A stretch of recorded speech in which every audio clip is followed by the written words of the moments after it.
शरद पवार यांची भेट छगन भुजबळ यांनी घेतली आणि आता ते निघालेले सिल्वर ओकवरून भुजबळ आणि पवारांमध्ये जवळपास अर्धा तास चर्चा झाली।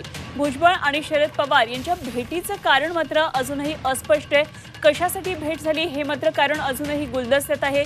कुठली स्पष्टता या भेटीसंदर्भात आली नाही, मात्र भेट झाली त्यामध्ये चर्चा काय झाली हे भुजबळ सांगतील।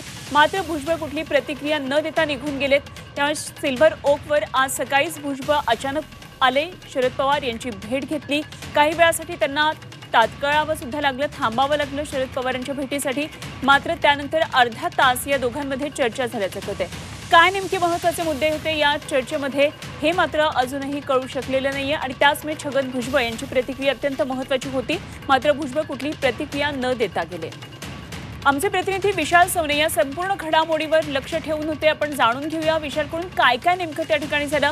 विशाल, आज अत्यंत महत्त्वाची घडामोड महाराष्ट्राच्या राजकीय वर्तुळात घडत होती, ती म्हणजे छगन भुजबळ जे आता अजित पवार गटामध्ये त्यांनी आज शरद पवारांची भेट घेतली। मात्र कुठली प्रतिक्रिया न देता गेले, अर्धा तास भेट झाली, काय नेमके तपशील? सर्वात महत्त्वाचं म्हणजे आज दिवसभरातली सगळ्यात मोठी बातमी म्हणावी लागेल, कारण महाराष्ट्रातले दोन ज्येष्ठ नेते, एक छगन भुजबळ आणि शरद पवार यांची भेट झालेली आहे। महत्त्वाच्या यामध्ये चर्चा झाल्याची दाट शक्यता वर्तवण्यात येते, ती म्हणजे मराठा आरक्षण आणि ओबीसी आरक्षणासंदर्भात एक चर्चा झाल्याची दाट शक्यता आहे। त्याचबरोबर दुसरं महत्त्वाचं म्हणजे आता येणारी जी विधानसभा आहे त्या अनुषंगाने काही नवीन गणित महाराष्ट्राच्या राजकारणामध्ये जुळली जाऊ शकतात। त्या अनुषंगाने देखील चर्चा झाल्याची एक शक्यता जी आहे ती वर्तवण्यात येत आहे।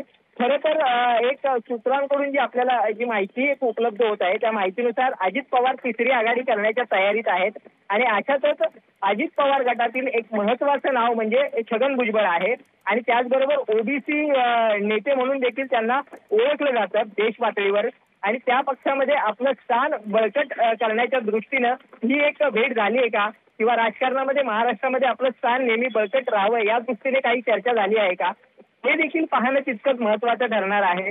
याच दृष्टीनं आपण छगन भुजबळ यांच्याशी बोलण्याचा देखील प्रयत्न केला, मात्र छगन भुजबळ यांनी कोणतीही प्रतिक्रिया देण्याचं या ठिकाणी नकार दिलेला आहे आणि ते थेट इथून निघालेले आहेत त्यांच्या शासकीय निवासस्थानी। त्या ठिकाणी बोलण्याची दाट शक्यता आहे आणि महत्त्वाचं म्हणजे लोकसभा निवडणूक, राज्यसभा निवडणूक या दोन्ही निवडणुकांमध्ये छगन भुजबळ दिल्लीमध्ये जातील अशी एक चर्चा होती, मात्र तसं काही घडण्याचं चित्र दिसत नाही। त्यामुळे एक नाराजीचा सूर जो आहे तो वारंवार समोर येत होता आणि हेच या ज्या काही मागच्या वर्षभरातल्या ज्या काही घटना आहेत, जी काही खटखट आहे ती पुन्हा एकदा बाहेर येते की काय अशी एक चर्चा पुन्हा एकदा रंगू लागलेली आहे। खरं विशाल, कारण गेल्या काही दिवसांमध्ये ज्या काही बऱ्याच राजकीय घडामोडी घडत होत्या त्यामध्ये छगन भुजबळ फारसे कुठे दिसत नव्हते आणि त्यामुळेच ते नाराज असल्याची तर चर्चा होतीच। मात्र त्यांची पक्षामध्ये एक प्रकारे हेळसांड होती का, जे सुप्रिया सुळे यांनी वक्तव्य केलं होतं तीही शक्यता नाकारता येत नाही असं त्या म्हटल्या होत्या।